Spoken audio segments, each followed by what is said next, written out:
But did you know that Africa is the place where the body of the first man was found? My daddy says that makes it the place where all people originated from. I'm from Africa. You from Africa. You African booty scratcher. I'm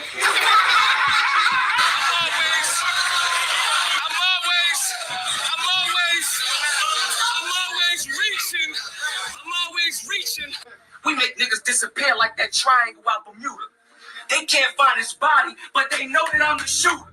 I say cut my sentence in half, and I spread a little rumor. Deal? Well, you can look in Oklahoma if you want to find them Sooners.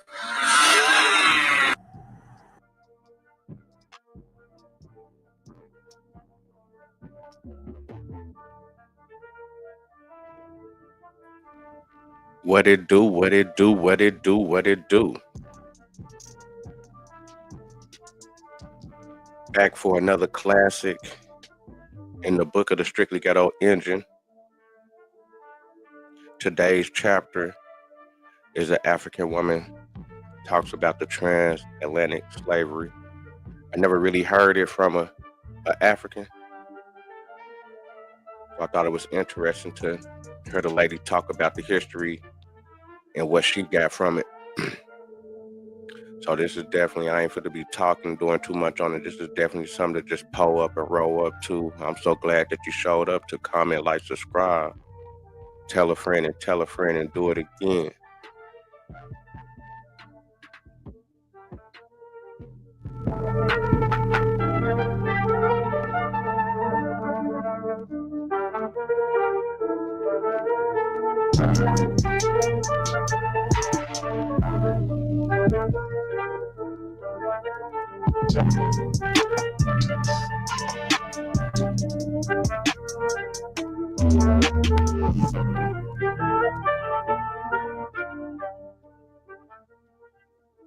I done rolled up. I done pulled up. I'm supposed to go on and get this going. Hope everybody having a good Sunday.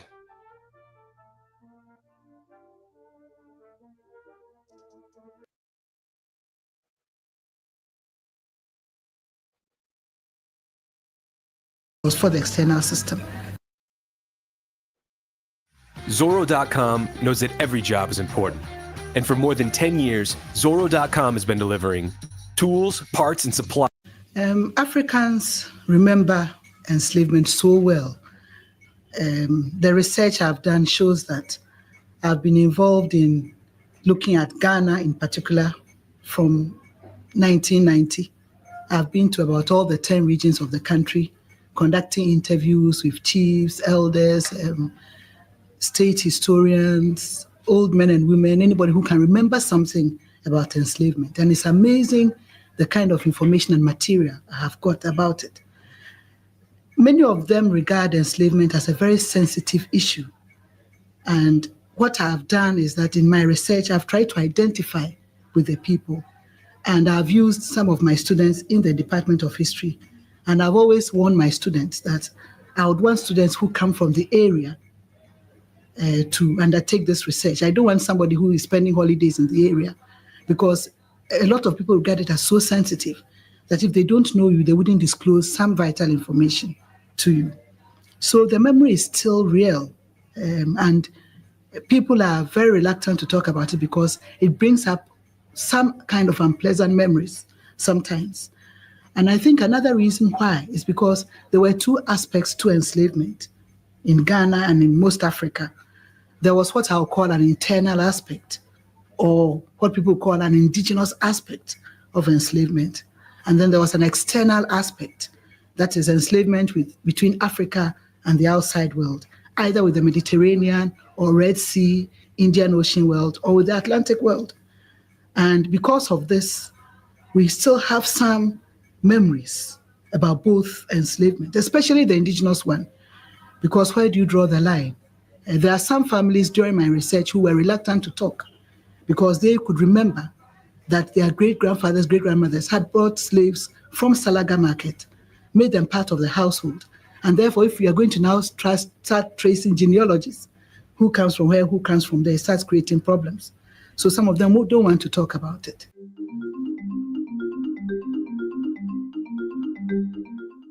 A few of the people I talked to in the course of my research could remember that there was a loss of people, loss of population.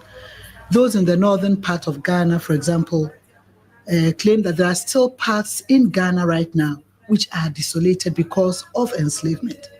And they could recall raids and wars, Now, that's one thing that I definitely had a question about on the west coast of Africa. Um, they said that the transatlantic slave went down. I would think they say, 12 million people came from Africa and came over to the Americas. I would think that there would be a lot of places over there on the west where it wouldn't be a lot of people.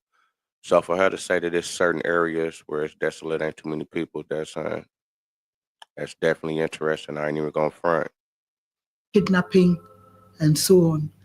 And a friend was telling me that in a certain part of the northern country, a place called Sandema, every year when they have a festival, they bring out certain artifacts connected with enslavement. And they've ritualized it to the extent that nobody will tell you about it until the festival is on. And then you find them bringing chains and bangles and so on, and virtually worshipping them in memory of what they went through during enslavement. And that was an area where there was a lot of slave raiding going on, slave kidnapping during the period of enslavement. And then on the coastal parts of the country, there were a few cases of depopulation.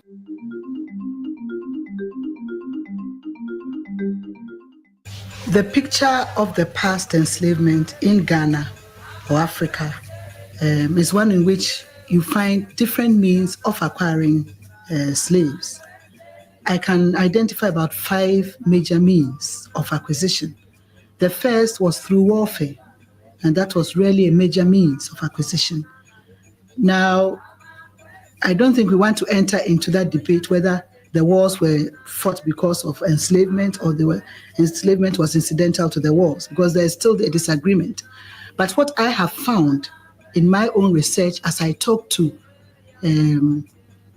chiefs, elders, and so on, is that enslavement was incidental to the wars which were fought in Ghana.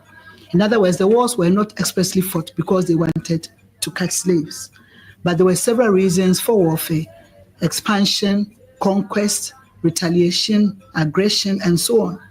And if you look through the history of the world from ancient times, you find that it was a practice that whenever you engage in a war and you became victorious, you take away prisoners of war. And inevitably, these prisoners of war became enslaved as a result. So it became an ancient practice which was carried on through the modern period. And so if you look at Ghana history and African history, from about the 15th century to the 19th, early 19th century, you find warfare as one major means of enslavement. And it's very striking, especially when we come to Atlantic enslavement, because although warfare was a source of enslavement for both internal and external, you find that the external demand was so high that warfare played a very major role in it. And if you read some of the travelers' accounts and traders' memoirs, you find them mentioning sometimes that in the early 1700s, for example, there was a gentleman called Barbot, a French trader, and he said he had combed the whole of the coastline in Ghana and found only 8 slaves from east to west. But 2-3 weeks earlier, because there was warfare, somebody had gotten about 200 to 300 slaves. And you find them expressing these things in their memoirs as you read. And they seem to be sad that there is no war. So it created a very major means of providing slaves. So the first was warfare. The second major means was what I'll call direct purchase.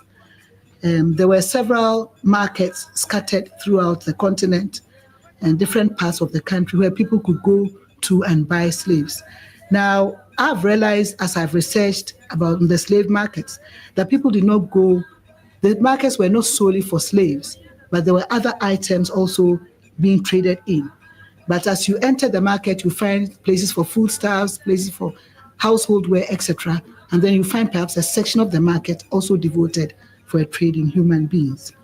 And I've been amazed in the course of my research to find that I've discovered at least about 35 of such slave markets in Ghana alone. and every region in Ghana had at least 2 or 3 slave markets. And what is significant about this is that with respect to the indigenous enslavement, the ordinary person could go to any of the markets and buy a slave or two for personal use. And so the markets were the commonest source of acquiring slaves so far as the indigenous system was concerned. It also helped the external system, but warfare was the major source for the external system. And the markets was the commonest source for the ordinary person who would go to the market, depending on your demand and your personal requirement, to buy 1 or 2 or whatever number of slaves you wanted to buy. So that was the market source. And then the third source was through what I'll call raids and kidnapping. We find that different states in Ghana, the kings and chiefs would go to their neighbors and raid or kidnap people and enslave them. There was one particular state in Ghana called Akwemu, which was noted for this. In the 18th century, 2 of their chiefs organized bands just to raid and kidnap for the Atlantic enslavement. And there were reports that different parts of the coast in Ghana were also involved in raiding and kidnapping.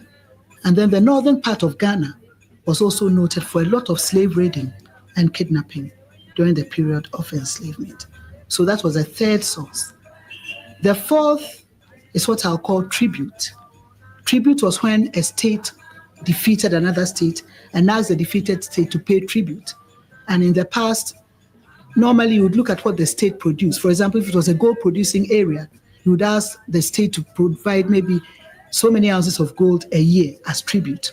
Or if they produced yams or any kind of foodstuffs, you would tell them to produce a certain quantity a year. And during the period of enslavement, especially when the Atlantic enslavement was introduced, the picture you get is that instead of asking only for foodstuffs, some of the kings and chiefs would also ask for human beings as part of the tribute. And especially Asante was noted for this. And Asante, for example, would ask Salaga for about 1,000 slaves every year, would ask some people from the coastal parts, Fante, Ga, to provide maybe another 500 or 300 slaves every year. So tribute was another means of enslavement. And the last means, I talked about 5 means, the last is what I'll call minor sources of enslavement. For example, if somebody owed a debt, he couldn't pay, he could be enslaved, or somebody was convicted of a crime, he could be enslaved, or sometimes through deception, people could be enslaved through deception. But these were very, very small instances of enslavement.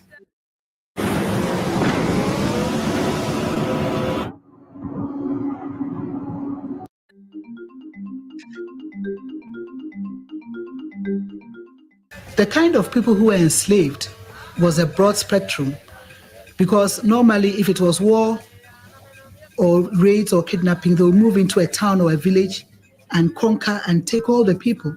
And when you read the documents, you find statements like they've dragged all the men, women, boys, and girls away.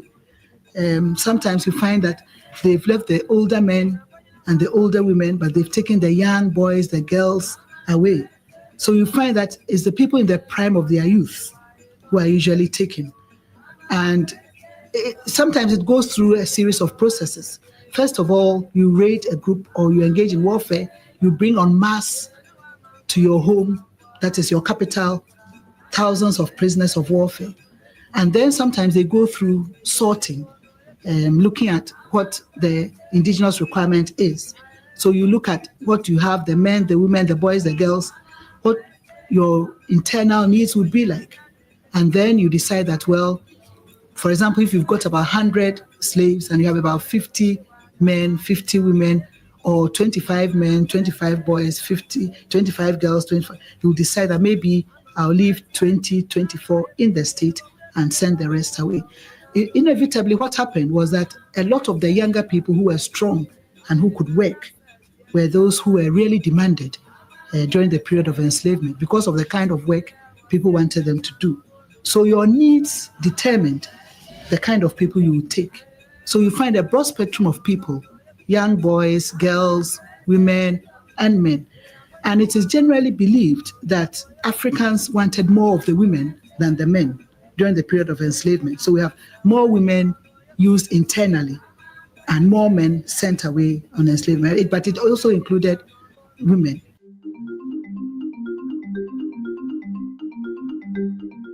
Yes, it was the external demand which created the kind of people they wanted.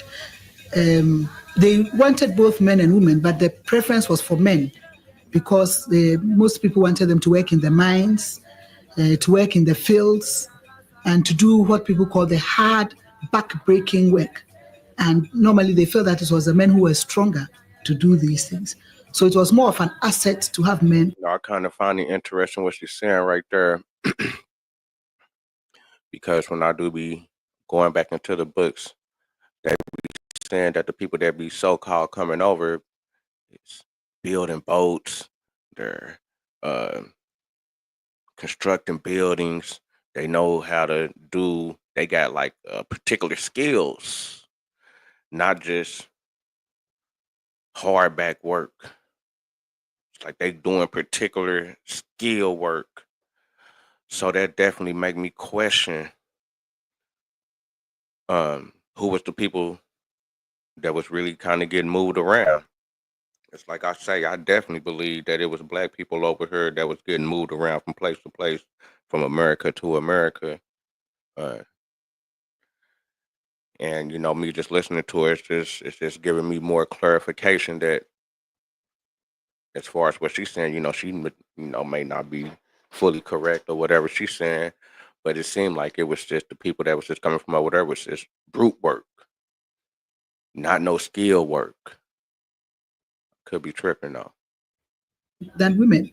And interestingly, as I go through this research, I found that for the Atlantic enslavement, the prices of men were usually higher than women.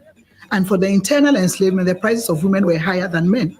So if you went to the slave markets, for example, you find that if there are men and women, the prices of women were always higher than the men because of the internal demand.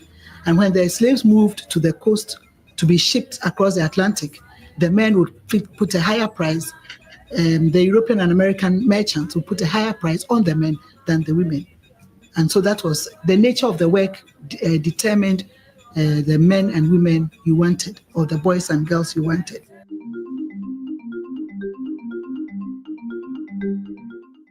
Oh, there was a big difference. Let me say that there were some similarities and differences between the two systems. Similarities in terms of acquisition, how slaves were acquired, were the same for both internal and external enslavement. And I've mentioned 5 major sources: warfare, market, race and kidnapping, tribute, and minor sources. So this is where the similarity is. But the difference is found in treatment of slaves internally. Every ethnic group had rules about how slaves should be treated internally. And I've gone through oral history, sometimes proverbs, drum language, songs, trying to filter these things out. And I've come across about 8 or 9 rules about how slaves should be treated.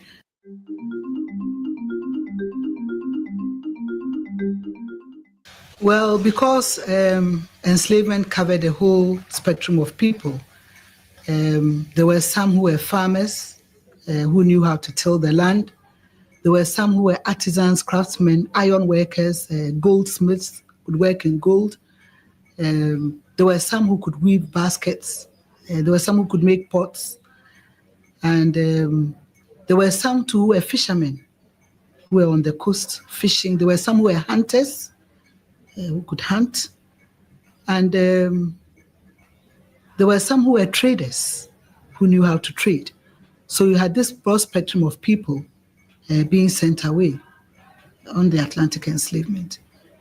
And right now, people are still lamenting about the fact that Africa's development has lagged behind, partly because those who were biologically strong and economically productive were those who were sent on enslavement. So industry, trade, agriculture dwindled or came to a standstill in Ghana and Africa, while these skills were being transferred outside to help those outside.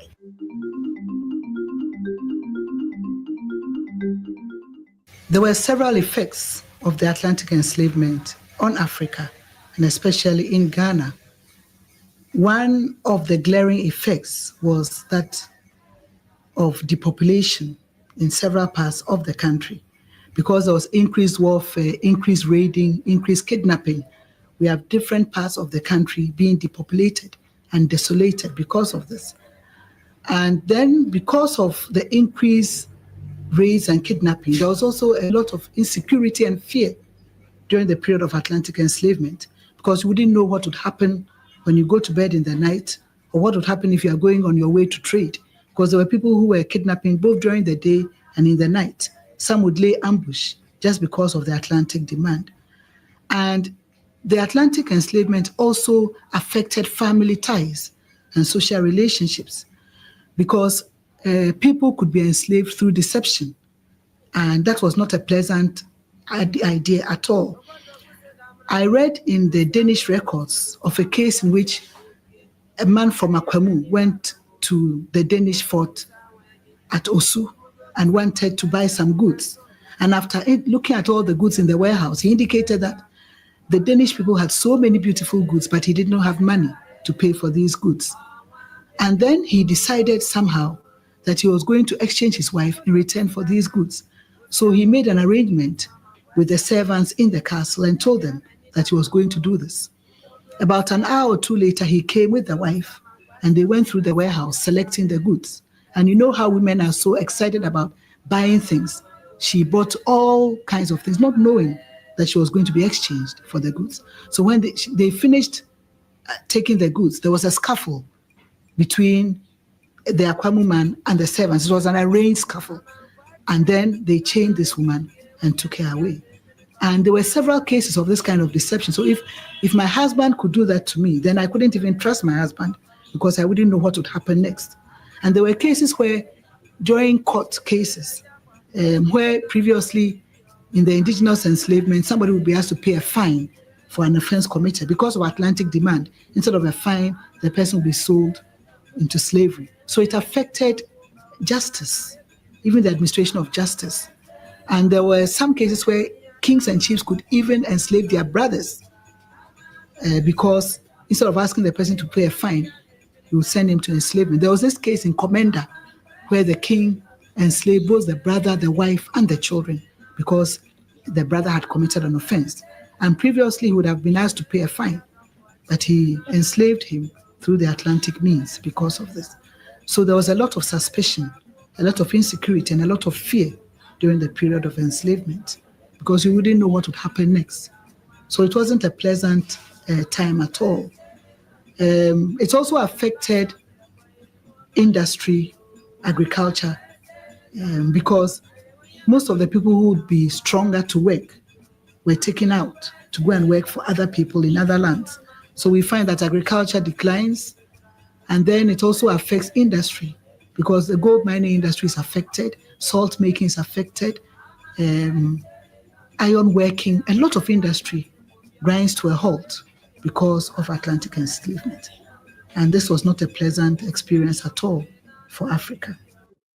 This brilliant device keeps your home cool in summer, even during heat waves and power outages. It's smaller than a lunchbox, cools any room within 3 minutes. So my question is about that.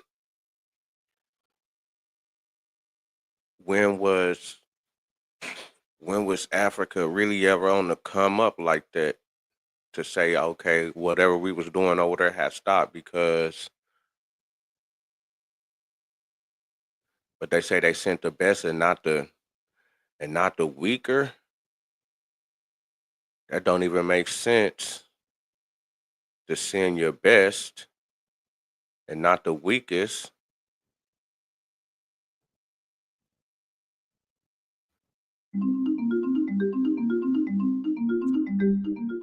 There was this story which happened. Another thing too was, she said that the dude had walked into the castle, and the castle was like the warehouse, I guess was like the store.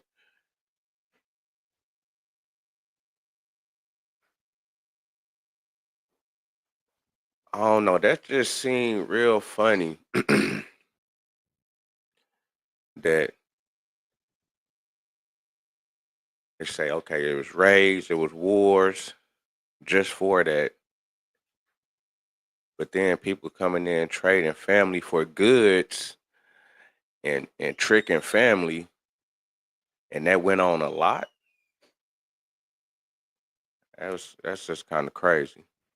Around the 17th, early 18th century in Accra, where there was a man from Akwemu who went to the castle at Tosu, the Danish castle, and wanted to buy some goods. And he looked through the warehouse and told the Danish governor, "Oh, you have so many beautiful goods, but I don't have money to pay for them."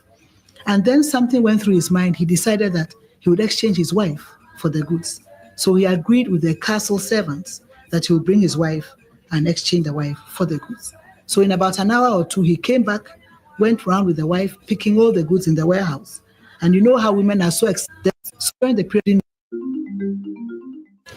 guns and gunpowder played a very important role in Atlantic enslavement, especially from 1650 onwards.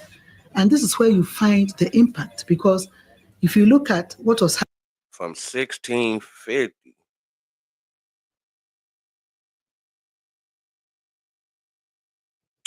From 1650 onwards. 1650, she didn't say the 1500s. She said from the 1650. Oh, hold on, let me bring that back. A very important role in Atlantic enslavement, especially from 1650 onwards.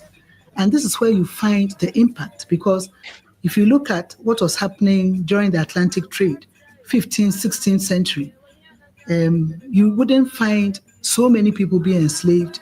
The numbers were few, and the warfare was not so rampant or insistent. So if the numbers were so few, that's why I was pointing out the fact, if the numbers is so few, how in the hell by 1560 that it's over 200,000 Negroes that they trying to say that was imported. 200,000 from so-called what? 1492 to, and it really wasn't nobody being transported during that time. So I'm just really gonna say, well, from like 1510, 1515, somewhere like that. So for 50 years, they saying that they brought over 200 plus, and she said it was very few. That's why I brought out that little thing. Hold on, like, why the hell did he write to the king that it was this many motherfuckers over there? It gotta be the indigenous motherfuckers to add up for a number like that, for him to say, hold on, it's motherfucking 30,000 motherfuckers in Hispaniola. That's niggas.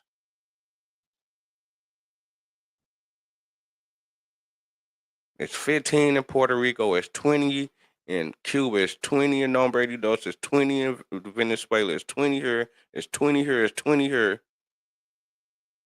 That shit ain't adding up. I also pointed out the fact that Cuba couldn't even afford no damn slaves.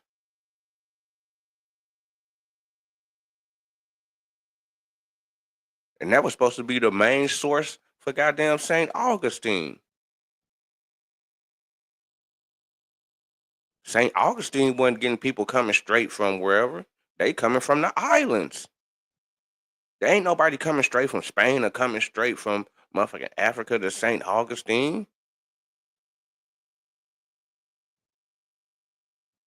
That's just right there pointing out to me again that, yeah, it was a whole bunch of black people over here because the numbers ain't adding up. If she really gonna focus on 1650, well, shit, what was going on from 1495 to from 1492 to 1650? If all before that time was very few.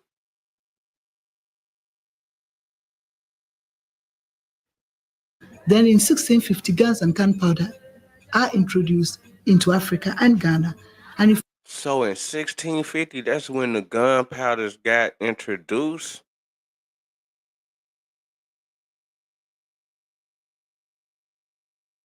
Come on, man, some ain't adding up.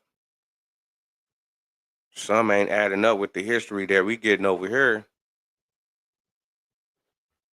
you find suddenly increased warfare, state expansion, strengthening, retaliation. And definitely the more power you had, the stronger you were able to prey on the weaker people. So we find that some states, the states which were able to buy more guns and gunpowder, expanded, were stronger, preyed on the weaker ones. And the states which were not so wealthy to buy the guns and gunpowder became the victims. So we have states, for example, like Asante, Akwemu, Dahomey, growing stronger and stronger during the period of Atlantic enslavement. And then we have some states in the northern part of Ghana, especially the states which were regarded as what the sociologists call acephalous, who didn't have centralized states, the Dagati, the Gushis, the Lobis, Kusasis, being preyed upon because they didn't have the weapons. So guns and gunpowder was a very important phenomenon during the period of Atlantic enslavement. The more guns and So how the hell was they round? So before the guns got there, 1650, how the hell was they rounding up all these so-called hundreds of thousands? Just manhandling? Come on, man, stop it. gunpowder you had, the stronger your base, and you could launch any attack because you were more powerful. Because at that point, some states in the northern part of Ghana were using bows and arrows. So if I had a gun, it would work faster and achieve much more than the person who had bows and arrows. So the people in the north were real victims. Don't get fooled by phone scammers. ReversePhone.com can help you see who's behind that number. During this period of Atlantic enslavement.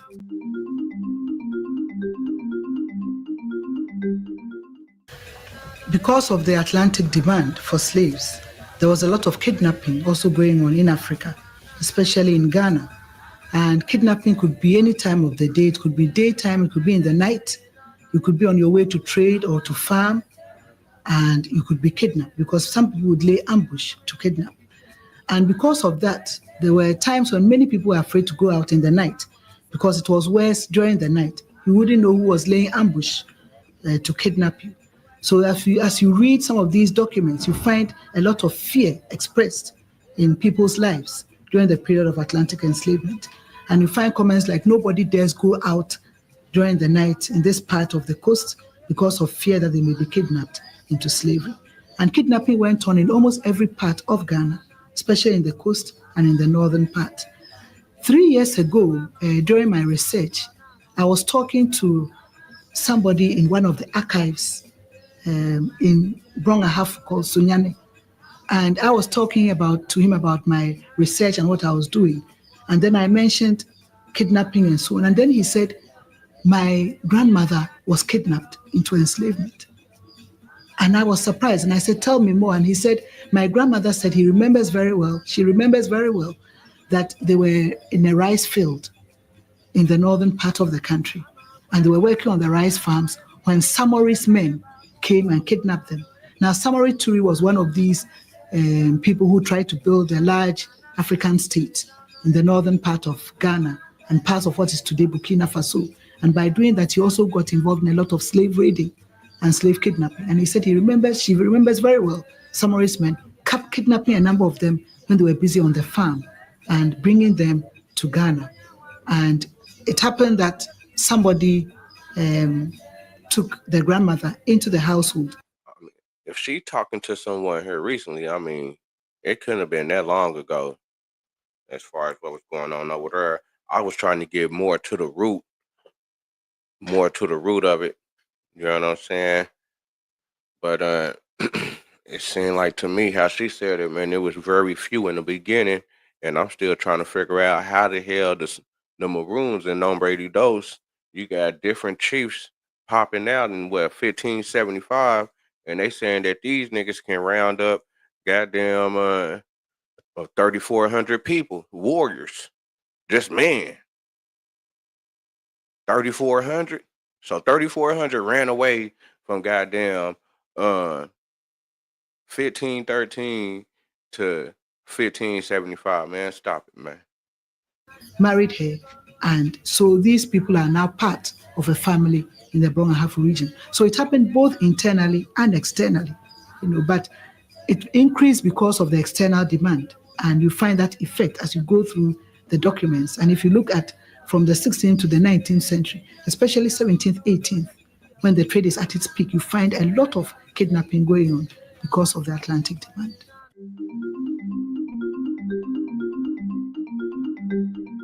Yes, you have songs, drum language, both from the state and from families. Some families remember loved ones they've lost. Some of the states also recount, especially when it becomes a state affair, maybe warfare or kidnapping or raiding.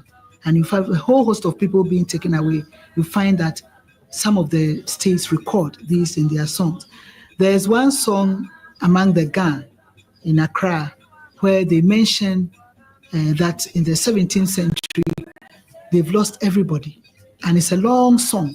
And then they mention the different families. And then they mention the family and say, where are your boys and girls, men and women?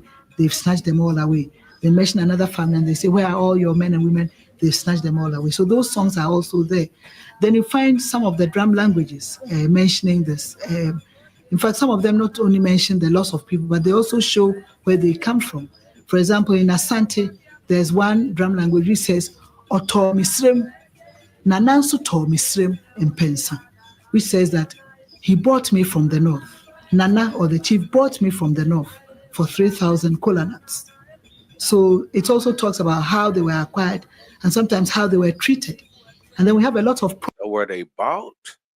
Or were they... So was the Africans buying them and then selling them? Or was they kidnapping the people and then selling them? Proverbs and sayings about how slaves were treated internally. And you get this from Proverbs, you get this from songs, you get this from drum language and so on, about the treatment of slaves in the internal system.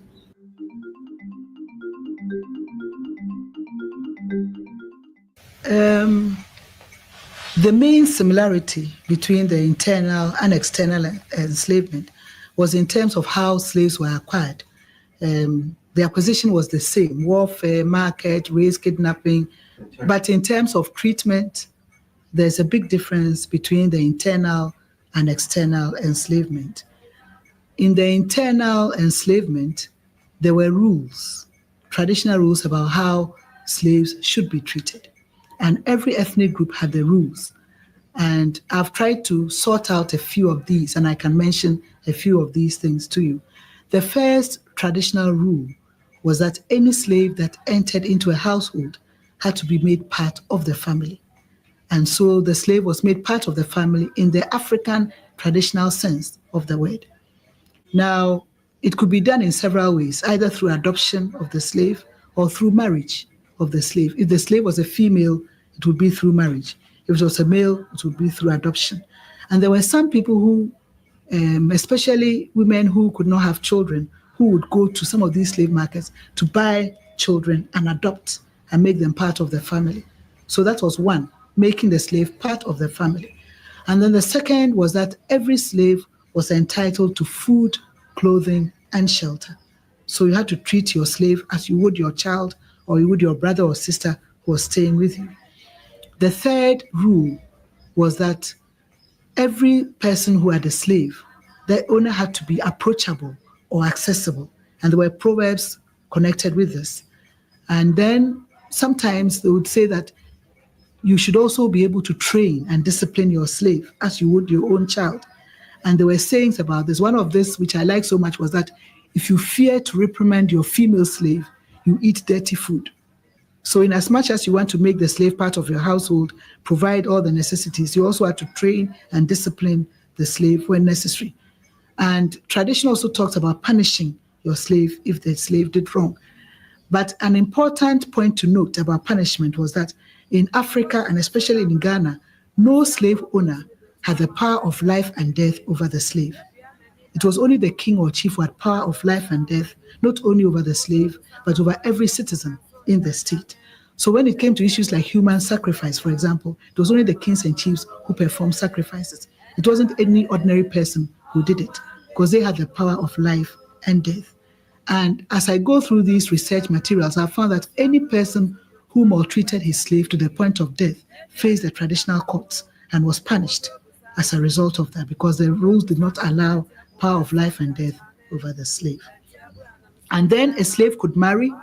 He could marry his owner, or could marry the owner's relations, and there were rules about how the ceremony should be performed, how it was recognized legally, and so on. And then a slave could also acquire, inherit, and own property. And then a slave could also be a king or chief when the suitable heirs were not ripe to inherit as too. So these were some of the things which made internal enslavement very different from external enslavement. And there's still a debate going on among historians and anthropologists who study African indigenous system of slavery as to whether the word slave is even suitable for the African system. And you find people are suggesting now that if you are studying a particular African area, look at the word which is used, the indigenous word for slave, because it will bring up all the idea of treatment, how you want the slave to live with you, how you regard the slave, more better than talking about an English word which says slaves, which brings all kinds of ideas and connotations. Day 1, month 3, month 6, forever. These 4 milestones represent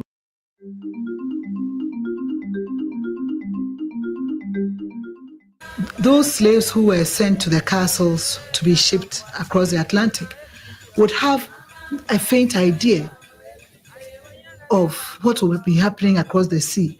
From what we know in our internal system, they'll think that they're going to be treated the same way.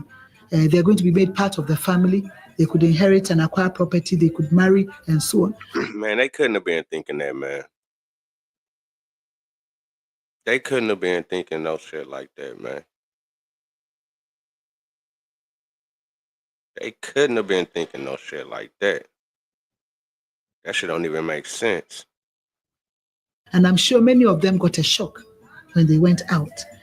And the journey began, if you look at what happened in the castles, which was purely an European administration, you find that that is where perhaps some of the slaves will get their first cultural shock, because they'll realize that right in the castle is a different administration from what happens outside the castle in the African internal state system.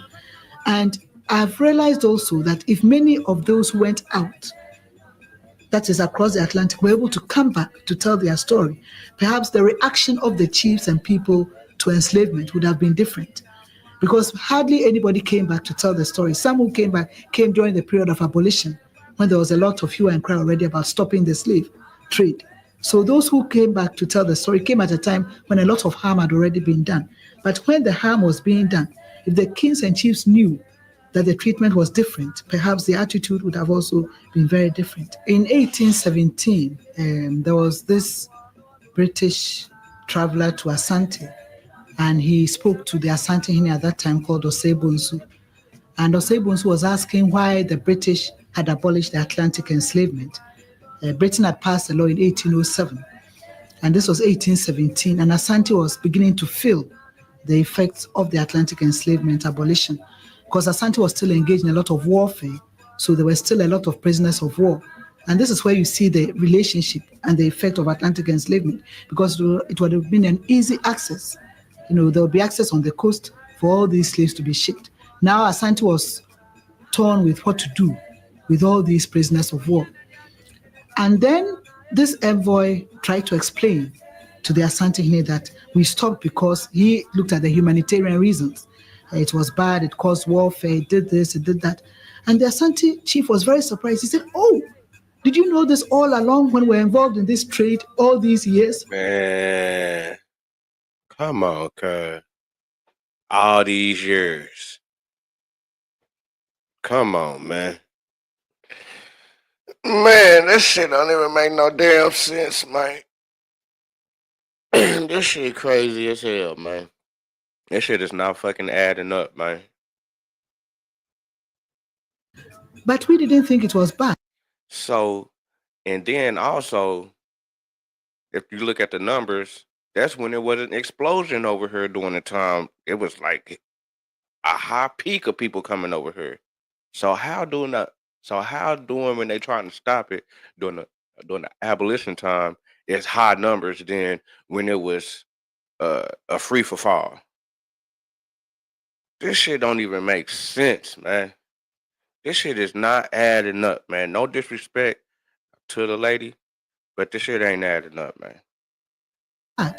And then he brings out what our internal system and understanding is about enslavement. So it meant that when the two people were involved in the trade, both of them had a different idea of what was happening. So for the African, he knew the internal. So the whole time he didn't know what the hell was going on with the damn white boys. The whole time he tricked. The whole time he doped up, man. What the hell going on, man?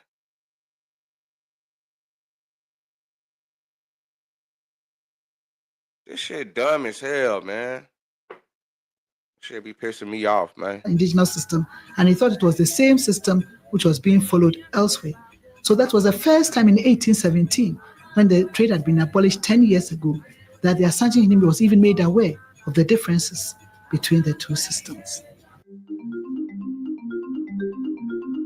Man, you heard that dumb shit, man. So from the 1400s, goddamn 400 years, they didn't know the difference. Man. Hurry up and get this shit up out of here, man. If a family is brought down from the north, for example, to the coast during the Atlantic enslavement, one of the first cultural shocks they would have will be separation. In the internal system, the more people you had, the better it was. Niggas didn't have no damn culture shock for no goddamn 400 years. When the damn shock come?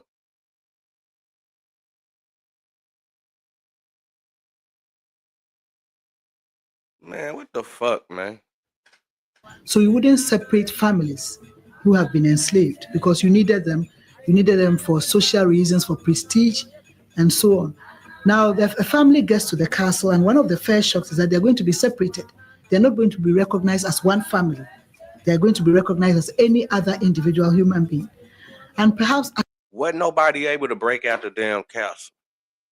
Nobody.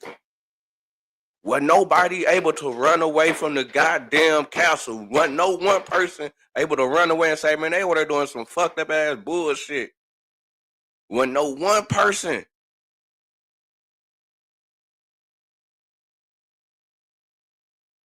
But they over here hella runaways. But not one person got away from the damn castle. Man, that shit crazy as hell, man. Another second shock any family which gets to the forts and castles will experience will be in terms of how they are treated. Because in the internal system, we've mentioned how slaves were supposed to be treated in terms of food, clothing, shelter, caring for them, making them as part of your children.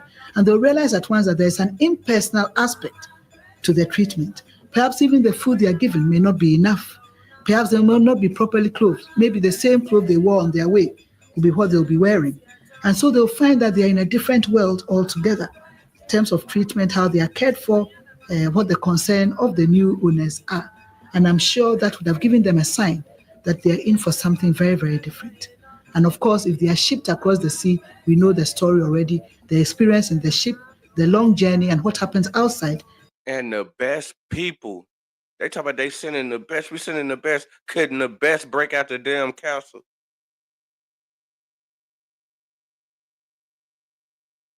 Couldn't the best break out the damn... Nigga, tell me, how the hell these niggas ain't running away from the damn castle, man?